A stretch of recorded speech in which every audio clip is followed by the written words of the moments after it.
baru konflik Indonesia dan Cina di atas perairan Natuna. Pelanggaran atas zona ekonomi eksklusif (ZEE) Indonesia di perairan Natuna, termasuk kegiatan ilegal unreported and unregulated (IUU) fishing yang dilakukan kapal penjaga pantai Cina, akan berbuntut panjang jika melihat bagaimana para pejabat Indonesia meresponsnya. Kementerian Luar Negeri, Kemlu, Republik Indonesia sempat memprotes tindakan itu lewat pemanggilan Duta Besar Cina untuk Indonesia. Namun protes ini tampak tak digubris. Pada hari yang sama, KRI Ciptadi 381 milik Indonesia yang berpatroli sektor di perbatasan Laut Natuna Utara masih mendapati adanya kontak kapal di radar yang mengarah ke selatan dengan laju kecepatan 3 knot setelah didekati pada jarak 1 nm. Kontak tersebut ternyata adalah kapal China Coast Guard dengan nomor lambung 4301, CCG 4301, yang mengawal beberapa kapal ikan Cina melakukan aktivitas perikanan, ujar Kepala Dinas Penerangan, Kadispen, Koarmada. Letkol Laut, P. Fajar Trirohadi, seperti dilansir Antara. Tak ada efek jera dari Cina meski kapal berhasil diusir pada hari itu.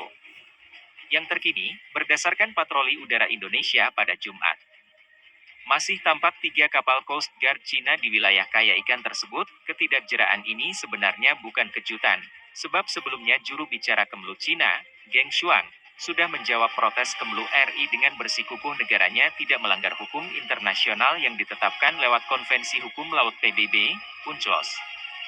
Landasannya, menurut Gueng, adalah klaim bahwa perairan Natuna termasuk dalam Mine Dash Line Cina. Saya ingin menekankan bahwa posisi Cina mematuhi hukum internasional, termasuk UNCLOS.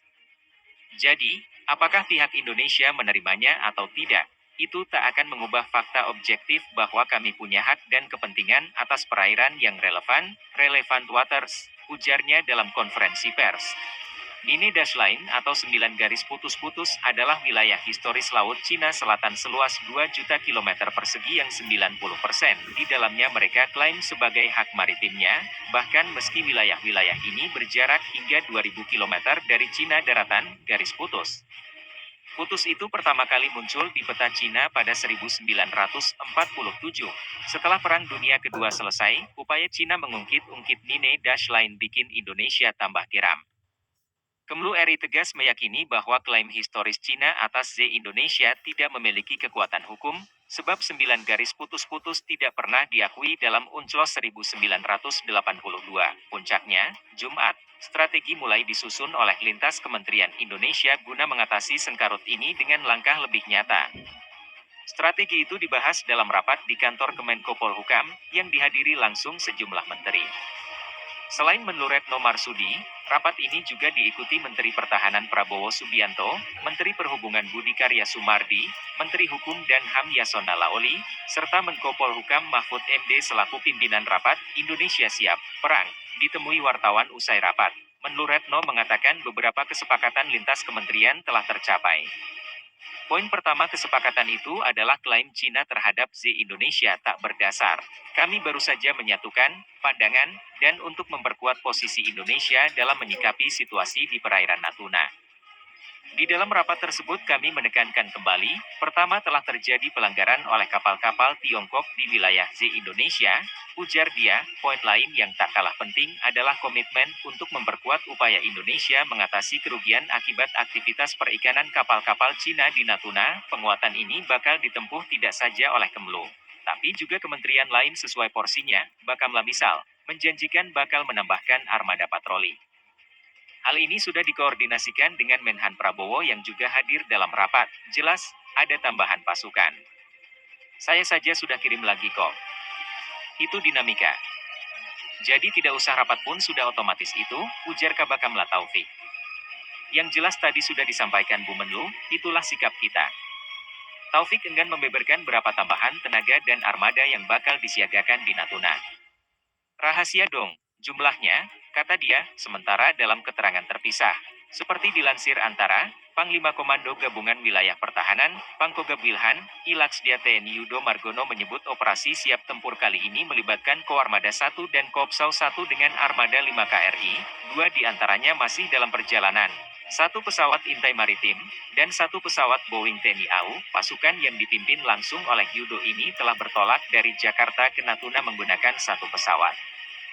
Boeing TNI AU per Jumat kemarin, operasi siap tempur kali ini krusial karena status perairan Natuna belakangan sudah jadi perhatian bersama. Bikin resah nelayan, menurut Guru Besar Hubungan Internasional Universitas Indonesia, UI, Hikmahanto Juwana, kehadiran fisik aparat Indonesia sangat diperlukan dan patut diapresiasi, karena dalam konsep hukum internasional, klaim atas suatu wilayah tidak cukup sebatas klaim di atas peta atau melakukan proses diplomatik, tapi harus ada penugasan. Kata Hikmahanto seperti dilansir Antara, Hikmahanto mencontohkan lewat kasus kekalahan Indonesia pada 1998 di Mahkamah Internasional dalam perkara perebutan Pulau Sipadan dan Likitan. Indonesia kalah karena minimnya kehadiran fisik pemerintah untuk kasus Natuna.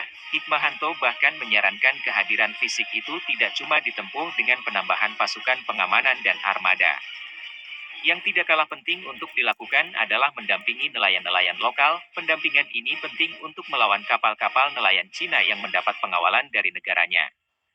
Selain itu, pendampingan juga penting untuk menjamin kerja nelayan Indonesia tidak dihalau atau bahkan diusir apabila bertemu penjaga kapal Cina, karena keberadaan Zenatuna tidak dianggap ada oleh Cina.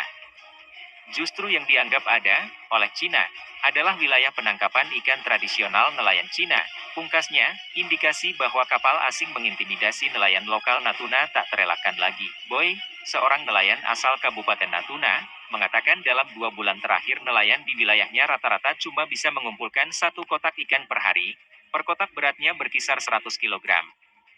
Padahal, nyaris sampai 3 bulan lalu, para nelayan masih bisa mengumpulkan 4 kotak. Faktor cuaca memang ikut jadi pemicu paceklik itu. Namun keberadaan kapal asing yang lebih besar juga tak terelakkan. Kapal ini bikin para nelayan takut mencari ikan. Kapal asing yang dimaksud bahkan bukan cuma berasal dari Cina, tapi juga Vietnam. Nelayan di Natuna, rata-rata, kapalnya kecil.